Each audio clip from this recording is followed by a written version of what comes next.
Muy buenas noches, muchísimas gracias por la sintonía. Tenemos como todos los domingos muchas cosas para ustedes. Hoy tenemos en la parte final del programa una entrevista con el presidente de la Liga Municipal Dominicana, Johnny Jones, para hablar de algunos impases que él ha tenido dentro del mismo gobierno, que no quieren que le presten unos fondos, también hablar de los proyectos que tiene la Liga, de las auditorías de los ayuntamientos que han cometido irregularidades, que presentó la Cámara de Cuentas, entre otros temas de mucho interés. También tenemos nuestro reportaje de investigación en esta ocasión para presentar algunas informaciones respecto a la posibilidad de la reforma del Código Laboral, un tema que está tan sobre el tapete ahora mismo por los conflictos de intereses que genera.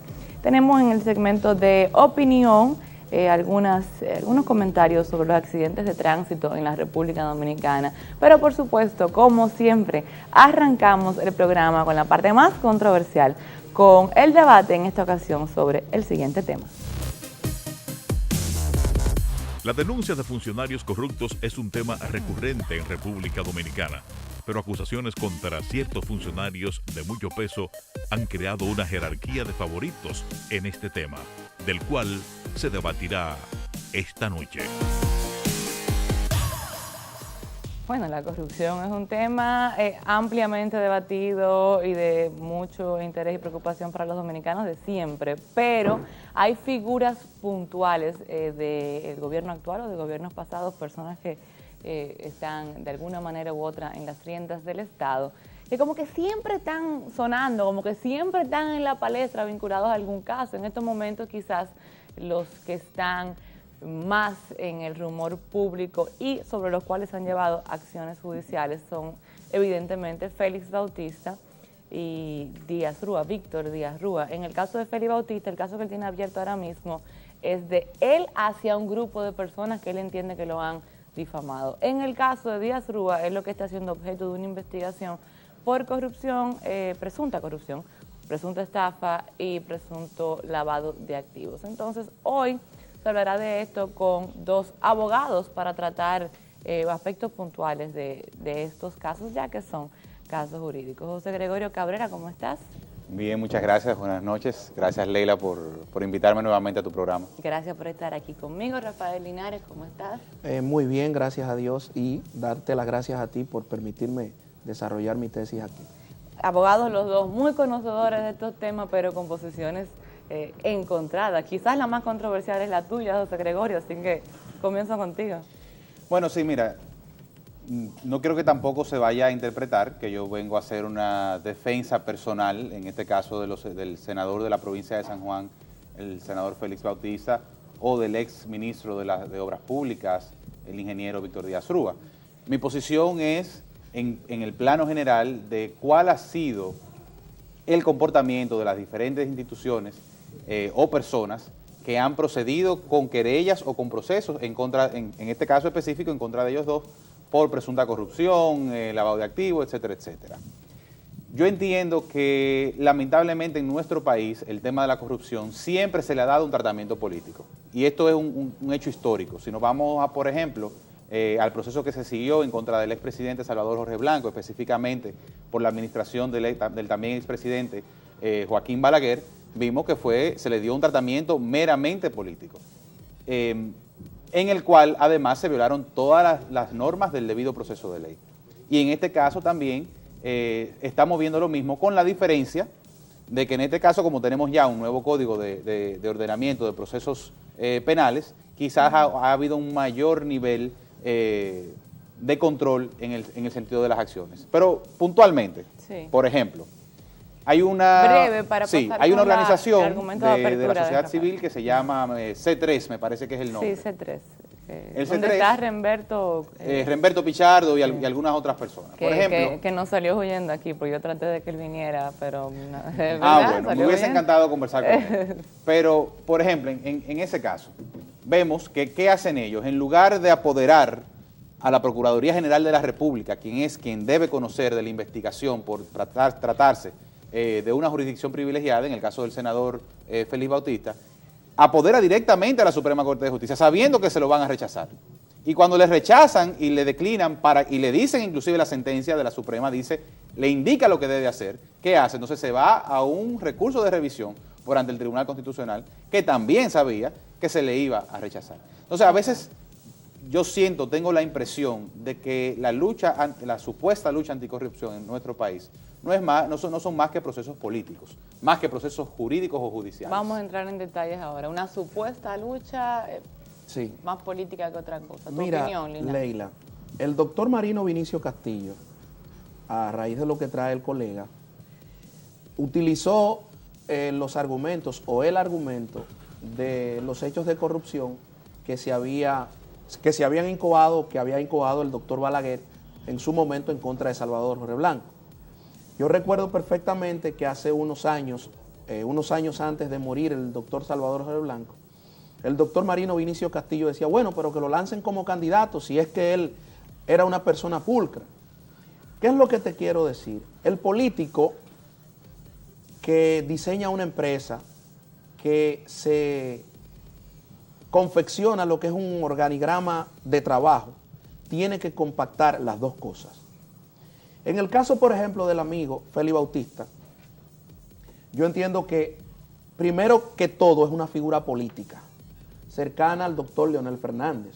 Y en el caso, por ejemplo, de Díaz Rúa también, que fueron funcionarios los dos, y el primer error que comete Félix Bautista es que inmediatamente sale Leonel Fernández del poder, o antes de salir Leonel Fernández del poder, asume lo que es una candidatura a senador para entonces luego tener la senaduría que hoy tiene por San Juan. Entonces tú dices, bueno, ¿cuál es el criterio o cuál es el miedo que tiene Félix Bautista para un futuro? Si me someten a la justicia, yo tengo inmunidad parlamentaria, independientemente que eso es un mito. ¿Por qué? Porque todos sabemos que los senadores aunque tienen privilegio, son juzgados en una única instancia, con el Tribunal Constitucional de Alzada, que puede revisar cualquier elemento. Pero los casos últimos que por ejemplo ha incoado el propio Félix Bautista en defensa de su dignidad, de su decoro. Contra Jaime Aristi Escudero. Contra Jaime Aristi, Ayuso, Andrés L. Mateo. Y ahora dijo que también va a hacer una contra Juan TH. Bueno, ya la está incoando, inició, sí, en contra de Juan TH y en contra de la Z101. Exacto. Si todos sabemos, y te voy a decir una sentencia muy controversial, pero nosotros somos abogados y tenemos que abocarnos al respeto de las normas de derecho y de nuestros tribunales. Ya la Suprema Corte de Justicia se expresó en cuanto a un caso, que es el caso de Hipólito Mejía contra el diario El Caribe, y que sacó de circulación, o sea, sacó de la acusación penal a el director del Caribe. Pero yéndonos al caso, por ejemplo, de Félix, él incoa una demanda en un tema internacional para tratar de mostrar su dignidad, o sea, para tratar de mostrar su inocencia, diciendo que aquí en los tribunales de la República, como ya dicen... No lo han condenado. Y también que como ellos han expresado, según la estrategia que tienen, es de que ellos controlan la justicia de la República Dominicana, que mucha gente lo dice. Ellos quieren entonces ellos han incoado un proceso en el exterior. Yo pienso que le faltó tacto político a Félix Bautista, en el caso de Félix, porque Félix debe entender que él antes de ser ingeniero es político, y todo político debe vivir de manera pública, y en el caso de él, que es una figura emblemática y cercana al expresidente Leonel Fernández. Ok, vamos a entrar en detalles, pero como iniciamos con Félix Bautista, yo mencioné aquí Félix de Díaz Rúa, pero bueno, vamos a iniciar entonces con Félix Bautista, que tiene no solamente acusaciones contra él, sino que ahora él está acusando también. Tu posición sobre el caso específico de Félix Bautista. Bueno, mira, hay que reconocer, independientemente, y hago la salvedad porque ni siquiera conozco personalmente al ingeniero Félix Bautista, salvo de haberme topado en algunos casos con él, pero hay que reconocer que Félix Bautista se convirtió en el punching bag o el saco de golpes de una campaña electoral que al final tenía como objetivo final perjudicar la imagen del presidente, en ese momento el presidente O Fernández. sea, que él es un chivo expiatorio. Claro que sí, bueno, y con esto yo no quiero decir, porque yo ni soy tribunal, ni soy Ministerio Público para decir sí o no hay indicios, yo no conozco el caso a profundidad. Ahora, de lo que yo sí sé, y que es un poco de derecho y comunicación, yo te puedo decir que básicamente se tomó a Félix Bautista como una de las imágenes cercanas al presidente Fernández para al final hacerle daño a él y también por ende hacerle daño al Partido de la Liberación Dominicana. Sí, él se convirtió en el enemigo común de todo el mundo y fue toda una campaña esquematizada porque, vamos a ser claros, aquí hay mucha gente de pasados gobiernos también que se pudieran mencionar o que pudiéramos utilizar como ejemplos para ilustrar la lucha anticorrupción. O sea que todo esto contra Félix es más porque él es un chivo expiatorio. Yo pienso que no, porque Danilo Medina fue una figura emblemática y fundamental en el primer gobierno de Leonel Fernández. Y cuando llegamos al 2000, 2004, el gobierno de Hipólito Mejía no tocó a Danilo Medina. Porque tú tienes que ver el ejercicio ético de la profesión ¿cuál es la política. comparación ahí? Bueno, O sea, porque él dice que por la cercanía que hay entre Félix Bautista y el presidente Leonel Fernández, Félix Bautista viene siendo un chivo expiatorio o como un saco de golpe. Yo creo que eso no es cierto, por lo que te estoy diciendo. O sea, ¿tú crees que hay indicios de corrupción, por ejemplo? Bueno, lo que pasa es que a Félix le ha faltado transparencia en su ejercicio como profesional. Y yo siempre lo he dicho, Félix Bautista debe entender que él es ingeniero, pero también es político. Porque es una cultura, lo decía el colega al inicio de su participación, aquí se tiene, y yo siempre lo digo también, se tiene como parámetro que el político es un ladrón. Pero ojo, si tú como político no entiendes en un momento determinado que tú puedes caer en esa calificación indecente, indelicada, tú vas a tener cuidado, vas a tener problemas en el futuro. ¿Por qué? El político debe entender, y más cuando es un profesional exitoso, en este caso, por ejemplo, Félix Bautista, que aquí todo el mundo sabe que si tú tienes relaciones con un presidente de la República de manera directa, si tú eres amigo de un presidente de la República de manera directa, tú vas a tener beneficios.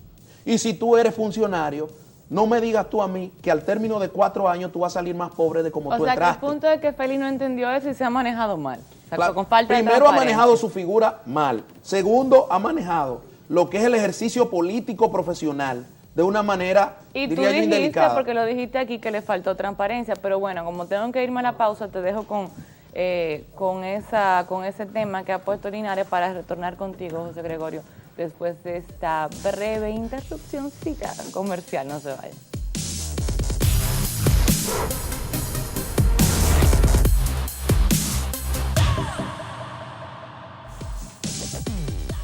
Temas controversiales, Félix Bautista, Víctor Díaz Rúa, ustedes se imaginarán, ese es el tema de debate esta noche con dos abogados, José Gregorio Cabrera, Rafael Linares. Me quedé con la reacción de José Gregorio porque Linares decía que, bueno, que ha habido un mal manejo de Félix Bautista, no ha entendido bien que él es profesional, pero también político, y le ha faltado transparencia. Entonces, ¿tu opinión sobre eso? Mira, yo estoy en desacuerdo con el colega en ese sentido. Lo que pasa es que también nosotros, y en eso me uno, tenemos una cultura de la acusación, de la presunción de culpabilidad. Aquí se dice, fulano, como tú mismo decías, fulano es un ladrón, pero ¿dónde están las pruebas? Ah, no, que eso es el Ministerio Público que tiene que investigar. Bueno, pero dame indicios. Entonces, se entra muchas veces en un juego político, ¿entiendes?, que no necesariamente se compadece con la realidad jurídica de una persona. En el caso de Félix Bautista, vuelvo y te señalo, yo no conozco cuál es su patrimonio, no lo he investigado, pero evidentemente que ha sido el objeto de una campaña muy fuerte. ¿Sí? Fue básicamente el plato central de la campaña electoral pasada. O sea, hasta caricaturas le sacaron, señor. O sea, eso no es secreto. Sí, pero mira, Félix, hay un grupo de PLDistas que se sienten bien diciendo el plan Félix, que es un plan político. Claro que un lo plan es. político que incluso lo están exportando ahora para otros países, para diseñar ese plan en algunas campañas electorales. Ustedes dicen, yo te escucho a ti diciendo, hay una campaña feroz, hay una campaña contraria a Félix Bautista, pero ¿y por qué ese plan Félix, que se ha utilizado para ganar elecciones, utilizando todos los recursos del Estado, abusando de los recursos del Estado, en contra de un partido político en la oposición, como es en el caso del plan Félix, dirigido por Félix Bautista? ¿Por qué ese mismo plan? Pero espérate, ¿hay constancia de eso? Pero esa es la parte política, porque no es una parte acusatoria. Hay un plan Félix que es diseñado por Félix Bautista, diseñado por su plan político, que ojalá yo tener un plan Linares también, para entonces yo poderme proyectar. Sí, es verdad. Entonces, ese plan político, plan Félix, el ganador de las elecciones, el ganador de elecciones, el ejecutador de elecciones, el que ejecuta elecciones, Félix Bautista. Oye, pero le ha faltado tacto político para su figura personal, según lo que tú dices. Porque tú dices que él ha sido objeto de una campaña feroz en contra de él, en cuanto a sus recursos, en cuanto a lo que él tiene. Bueno, si él cometió un error, y excúsame que te interrumpa, hay que reconocer que sí, que él cometió un error, que fue guardar silencio durante demasiado tiempo. Ah, pero entonces no me diga ahora tú que es un plan de un grupo de periodistas, de un grupo de personas, para desacreditarlo. Porque en la medida que tú como político te das cuenta que hay alguien diciendo, tú eres un ladrón. En este caso yo creo que es una descalificación, una acusación. Si usted no tiene prueba para decir pero que que una la persona es verdad es ladrón. que de él se ha dicho. O sea, se ha dicho, entonces, ¿qué él ha hecho? O sea, ahora, pero ahora tú, o sea, fíjate que Félix haciendo eso, se coloca en una parte muy desventajosa. ¿Por qué? Porque Jaime Aristi, Ayuso y Andrés L. Mateo, profesor Andrés L. Mateo, intelectual, coloca primero un plano de superioridad económica, porque yo me puedo ir a un tribunal de los Estados Unidos a demandar a una persona. En el caso, por ejemplo, espérate un momentito. En el caso, por ejemplo, como ustedes están diciendo que yo controlo la justicia dominicana, yo me voy a un tribunal exterior y tengo para pagar abogados en el exterior. O sea, ya comienza con una desventaja a nivel político y a nivel social. Entonces, es el juego del huevo y la piedra. Si lo hace aquí, se le acusa de que controla la Suprema Corte de Justicia. Si lo hace allá, se le acusa entonces porque tiene muchos recursos. Lo que yo pienso es que él está pagando un costo político. Bueno, es que Jaime y los demás están pidiendo una colecta, están haciendo una colecta. Ridiculeces, por Dios. No es ridículo. Lo que pasa es que ellos no tienen los recursos, recursos para... Oye, bueno, en cada si no tenían los recursos para hacer frente a sus acciones como irresponsables, como periodistas, entonces debieron haberlo pensado antes de lanzar el libro en Miami.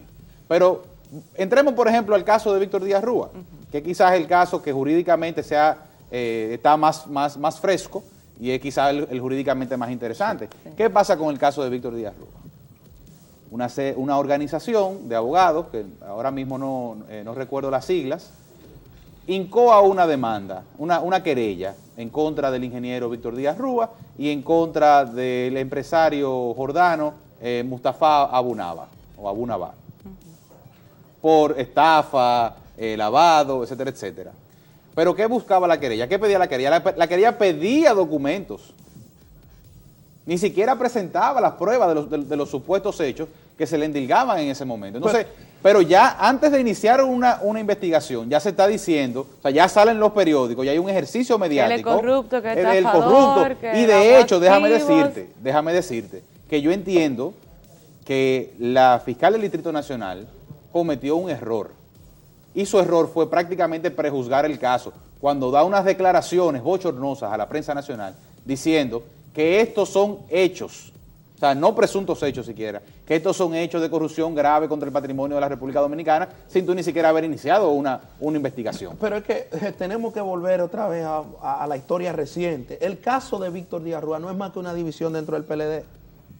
Porque sea, que tú entiendes que también el caso no tiene méritos, en tu opinión. Bueno, tiene mérito porque recuérdate que y permíteme desarrollar esa tesis. Freddy Aguas Vivas en estos días estaba en una actividad con el ministro de Educación, o sea, con Carlos Amarante Baré. Freddy Aguas Vivas todos nosotros lo conocemos, tiene, diría yo, no una alianza con el gobierno, pero tiene proyectos afines con el gobierno. Entonces me resulta, y en el caso de Freddy Aguas Vivas, que es el que incoa la demanda, el que interpone la querella contra Víctor Díaz Rúa, me resulta sospechoso que una persona, colaborador del gobierno, de Danilo Medina, esté enfrentando a Víctor Díaz Rúa. ¿Y por qué? Porque aquí viene el proceso histórico político. Bueno, Víctor Díaz Rúa fue uno de los promotores de que el presidente Leonel Fernández se presentara trayendo el debate constitucional de 1924-1930, Horacio Vázquez, que era la extensión del periodo. Entonces ellos entendían que Leonel Fernández, como había sido electo en el año 2010, tenía en el año 2008 y la Constitución de la República había sido promulgada en el año 2010 y la ley solo funciona para el porvenir, entonces ellos planteaban, Víctor Díaz Rúa y Félix Bautista planteaban que Leonel podía presentarse en el año 2012. Claro, sí. Recuerden eso, que Vincho Castillo y Félix Bautista y Víctor Díaz Rúa estaban atizando. Entonces tú le estás dando la razón a él de que se trata de un tema político. No, pero no se trata de un problema político de la oposición, se trata de un problema político del gobierno, de gente del gobierno. O sea, no se trata... Exacto, tú me estás dando la razón. Porque no, que mira, lo que pasa es que en darte la razón a ti, yo no estaría coincidiendo, porque yo entiendo también que Víctor Díaz Rúa debe ir a los tribunales a demostrar si es verdad todo lo que se dice. Y que si tiene ganancia de causa, él tiene derecho a demandar en daños y perjuicios a esa persona que lo está, que lo está descalificando. Ahora, lo que yo tengo que evaluar y coger, yo tengo informaciones de que se manejó un dinero antes de la puesta en la querella, antes de interponer la querella, de un certificado de depósito, sacando 1,2 millones de dólares de una cuenta. ¿Qué Díaz Rúa? Yo tengo informaciones. Eso se está diciendo en los medios. ¿Y tú lo tienes? No, no, yo te debería llevar a la fiscalía. No. Yo vuelvo y te repito, yo tengo informaciones, yo no tengo prueba de eso. Tú sabes, entonces, ¿quién es que tiene que demostrar en los tribunales lo que está? No, espera, eso es mentira.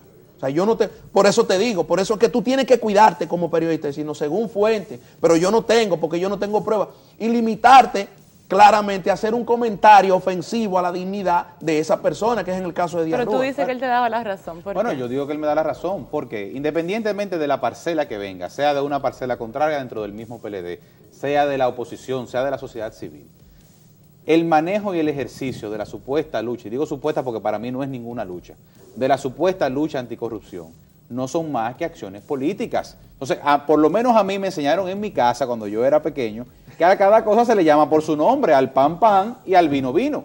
Si usted va a llevar, y usted como organización de la sociedad civil decide, y está dentro de sus principios, visión y misión, que usted debe luchar contra la corrupción administrativa, entonces, bueno, vamos a hacer... ¿Quiénes son los corruptos de este gobierno y este gobierno que están vivos todavía? Porque no prescriben, son delitos que no prescriben. Entonces, vamos a hacer acciones serias. Vamos a exigirle al Ministerio Público que contrate 3, 4 contadores forenses y que se metan en los bancos a buscar, a investigar y a buscar información certificada. ¿Y no tienen contadores forenses haciendo eso ahora mismo? No sé, pero aparentaría que no, porque no ha salido información de esa naturaleza. Okay.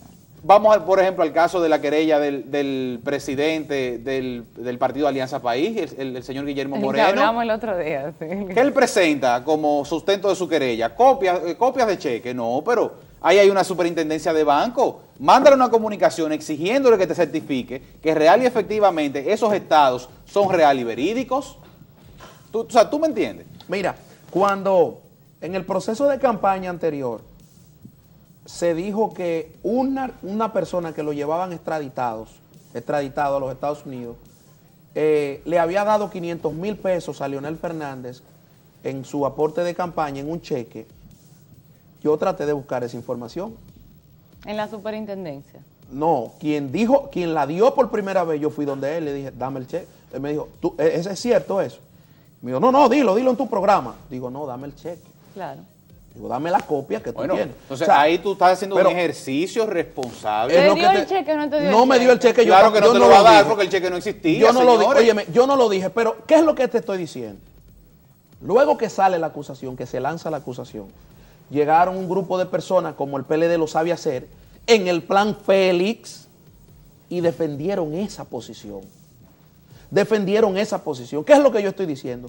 Víctor Díaz Rúa, Félix Bautista y un sinnúmero de personas que están siendo señaladas y van a ser señaladas, lo que tienen es que transparentizar. Yo pienso que todos estos procesos políticos deben servir como norma y como norte para que la sociedad política les enseñe lo que es el verdadero manejo de las causas públicas en la República Dominicana. Que ahí es que está el error de Félix Bautista y Víctor Díaz Rúa, que no han tenido transparencia en el manejo de la cosa pública. Linares. No necesariamente tiene que ver con corrupción, sino en el manejo público. Lamentablemente ya me tengo que ir, pero yo creo que en este debate, a diferencia de otros que se han hecho en este programa, aunque ustedes tienen evidentemente puntos encontrados, por eso es un debate, sí como que quedaron al final algunos puntos comunes a lo que yo me uno, Bueno, porque soy abogada igual que ustedes, Claro, que Leila, efectivamente es que hay cosas que la cosa hay que resaltan, probarla, la cosa hay que las cosas hay que demostrarla, hay probarlas, que ser señores. transparente, o sea, en esos puntos Pero creo lo al que final sí quedamos no, todos de acuerdo. lo que es un punto que no es encontrado es que Félix Bautista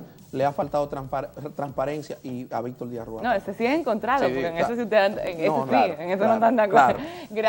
Gracias Linares, gracias José Gracias, Gregorio, Leila, por a ti estar por conmigo. invitarnos. Ustedes no se vayan, tenemos a Johnny Jones, tenemos el segmento de opinión, tenemos el reportaje de investigación sobre el código laboral y su posible modificación, todo después de esta breve pausa.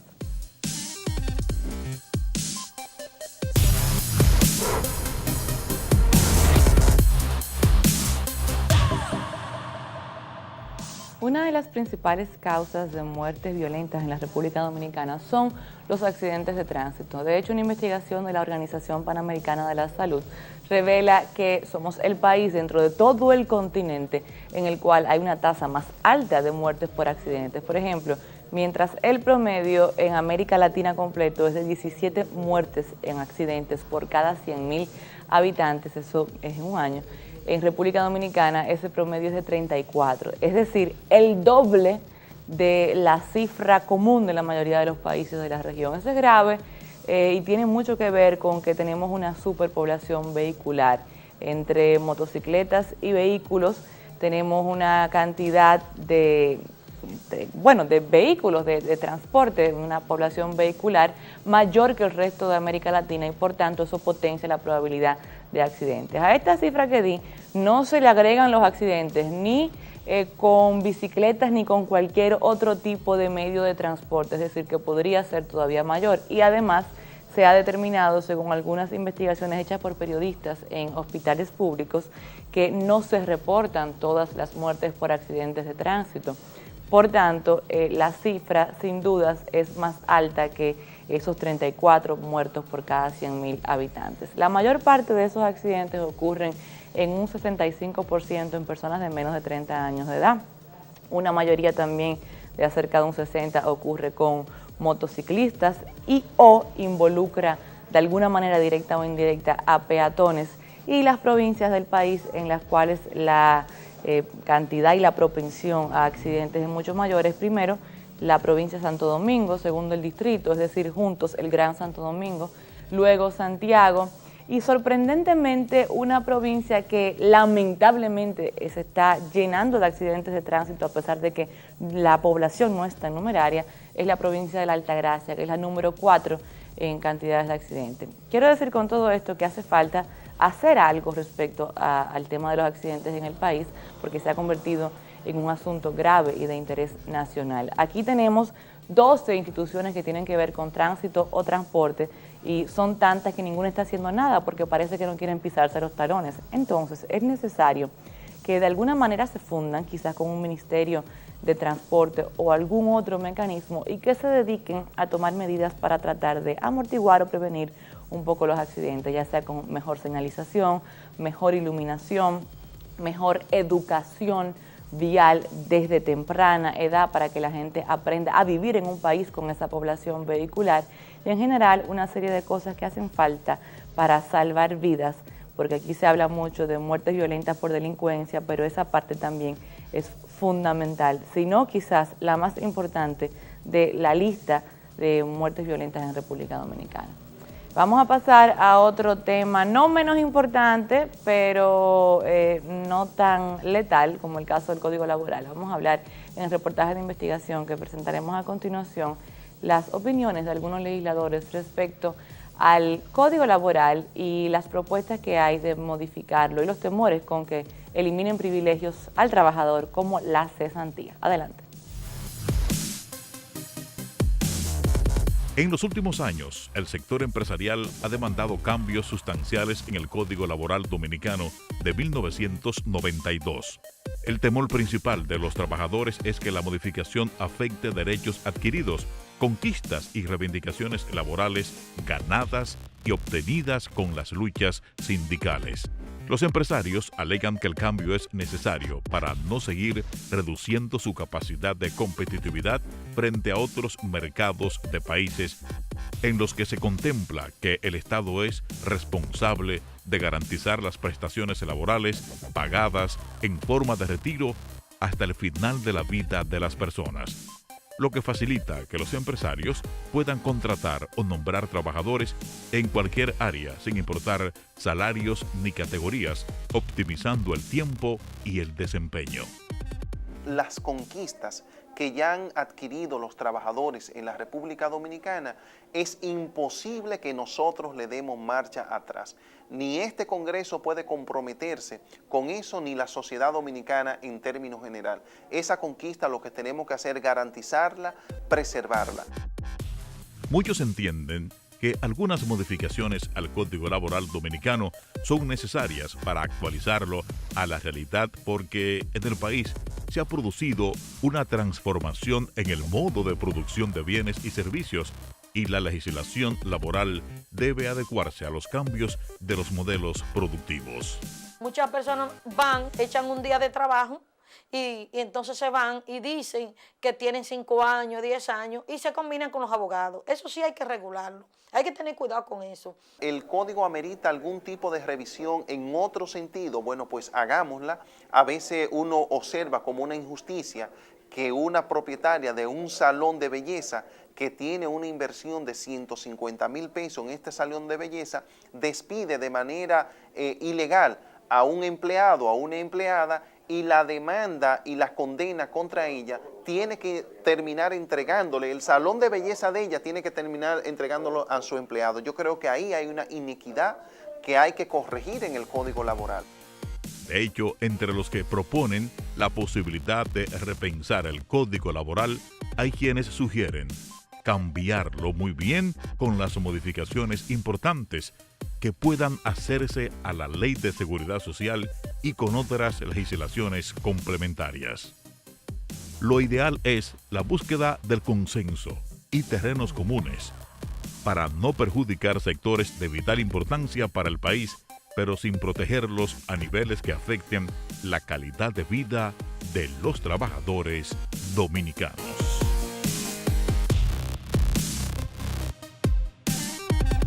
Gracias por seguir en sintonía con nosotros. Estoy con una persona que aprecio y admiro mucho. Yo voté por él, yo voté por usted cuando estaba como candidato a senador. Me consta. Sí, claro, tú sabes.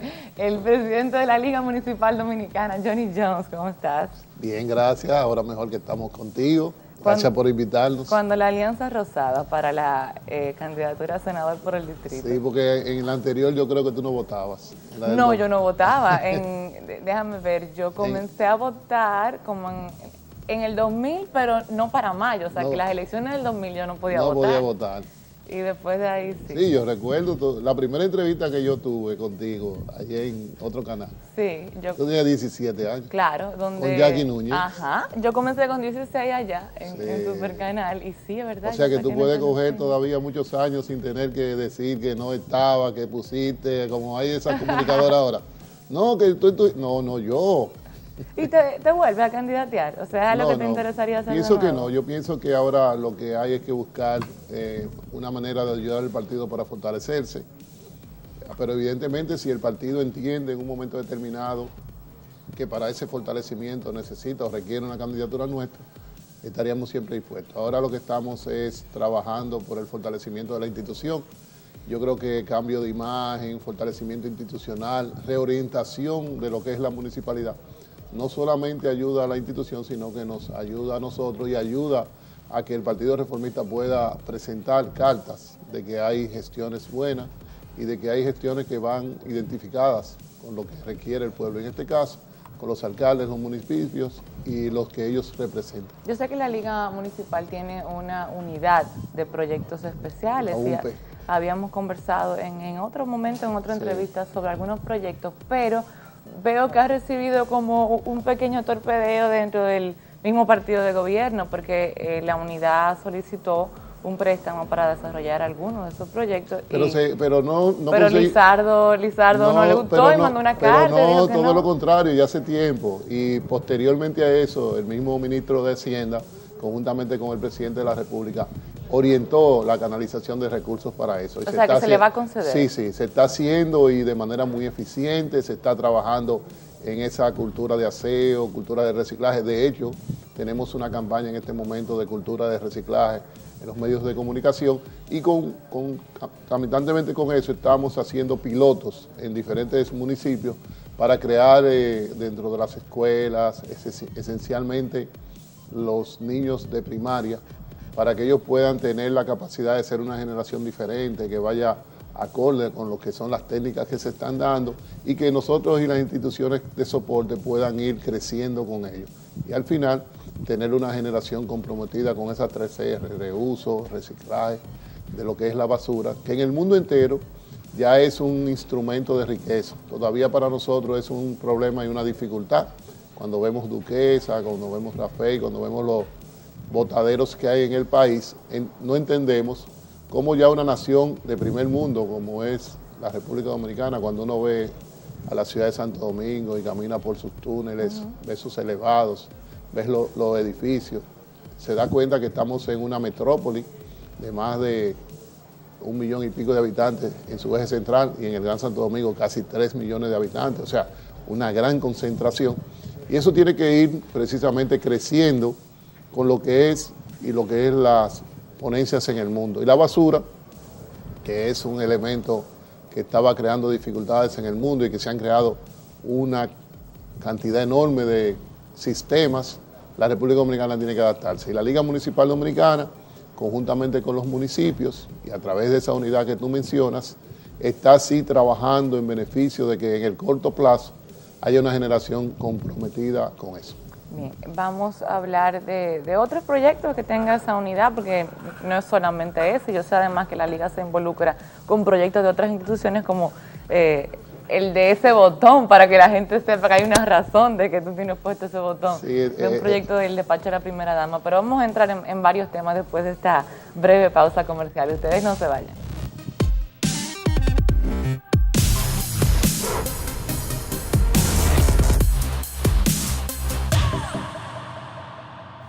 Sigo conversando con el presidente de la Liga Municipal Dominicana, Johnny Jones. Esta unidad de proyectos especiales, además de ese proyecto de promoción de la cultura del reciclaje, principalmente, sí, por lo que entiendo de lo que explicaste de él, ¿cuáles otros proyectos, o ese es el proyecto punta de lanza? No, hay varios proyectos. Nosotros estamos cooperando con los municipios en lo que son problemas también tradicionales, como es, por ejemplo, el mejoramiento o adecuación de caminos vecinales o caminos productivos, que ha estado siempre muy agobiado el alcalde con eso.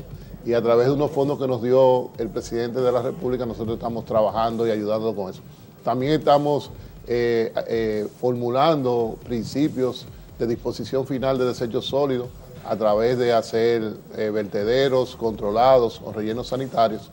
Y estamos en Villa Altagracia, haciendo lo que va a ser el primero o más adelantado disposición de desechos sólidos, que es un vertedero controlado con una capacidad y con la posibilidad de hacer todo el mecanismo de reciclaje allí. No es de cielo abierto como el que uno está No, este va a ser tapado, tiene su liner, tiene recolección de los lixiviados que contaminan el medio ambiente y percolan en nuestras fuentes de agua, y esencialmente ahí en Villa Altagracia, donde nace un porcentaje importante de las aguas que consume la ciudad de Santo Domingo. Sí. Entonces estamos trabajando en eso. También tenemos proyectos de reformulación y adecuación de tránsito en algunos ayuntamientos, con el problema de señalización.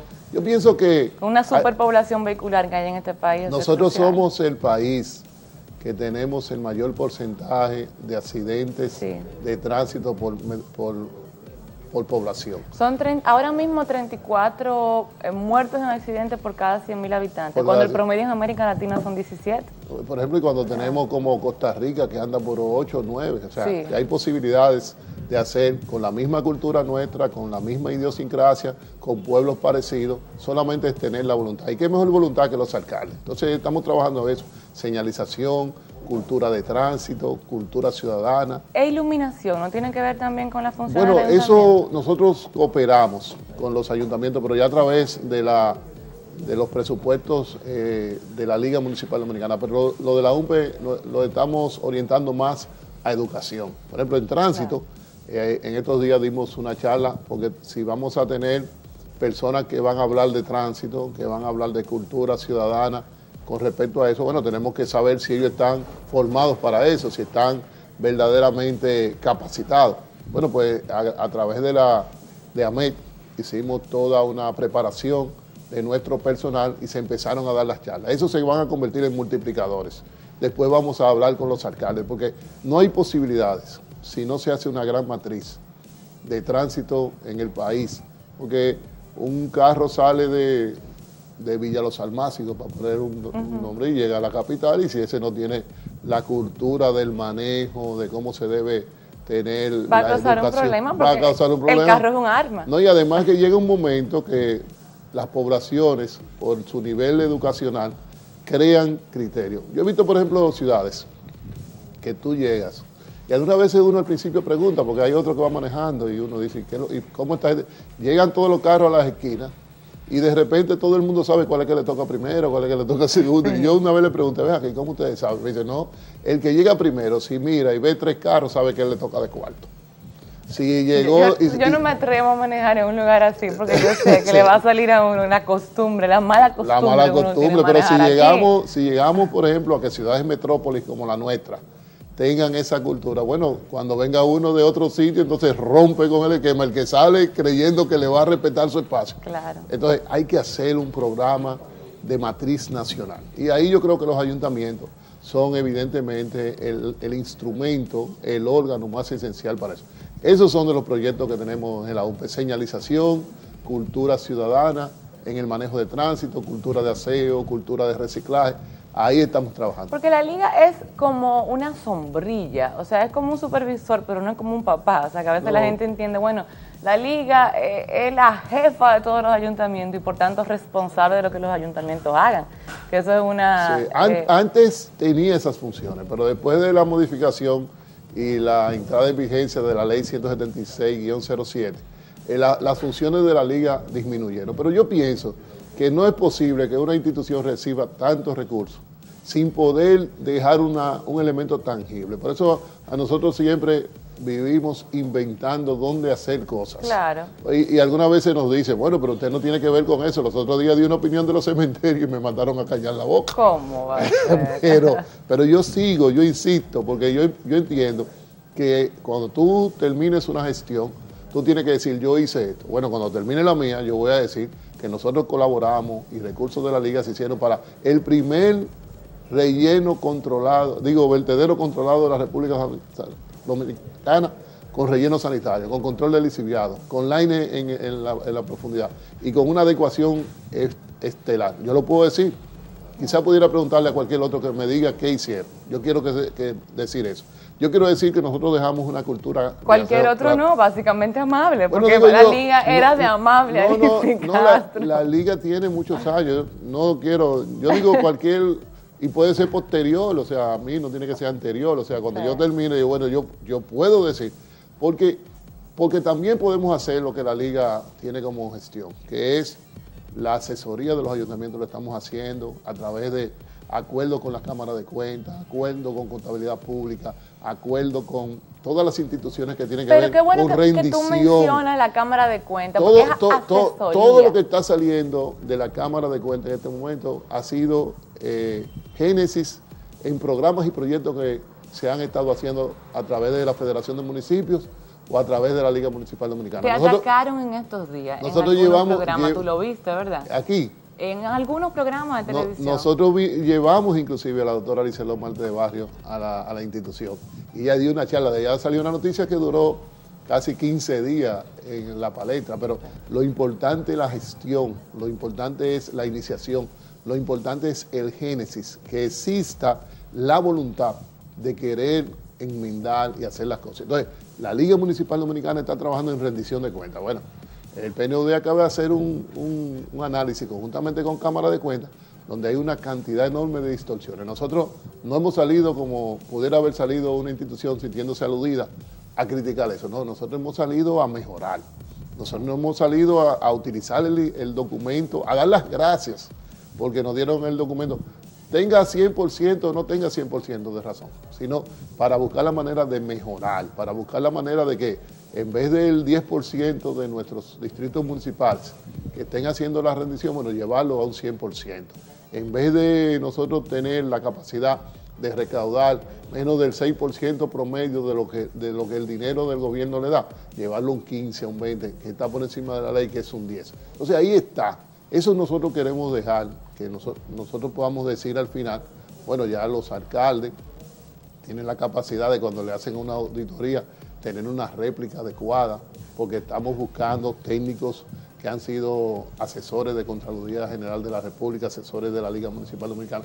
Estamos haciendo un equipo de abogados para que tengan la capacidad de orientar su defensa en el caso de que no puedan demostrar que las cosas le han hecho de manera adecuada, pero que no haya, si no lo hay, dolo. Cuando hay dolo, nosotros nos alejamos de eso. A eso me refiero. O sea, la razón por la que hago el comentario es, recibiste algunas críticas en algunos programas de televisión, esos matutinos que yo estaba pasando canales, cuando se presentaron algunos informes de auditorías de la Cámara de Cuentas de algunos ayuntamientos que tenían malos manejos. Entonces, en mi opinión particular, la Liga Municipal puede asesorar y ayudar y encaminar, pero no tiene la responsabilidad de un alcalde doloso. O sea, si hay un alcalde ladrón en tal municipio de tal provincia, la Liga no es responsable de eso. Todos los ciudadanos de cualquier profesión que cometan un delito, hay un procedimiento judicial para ello, donde las instituciones como nosotros tenemos que estar en la prevención. O sea, yo tengo que prevenir,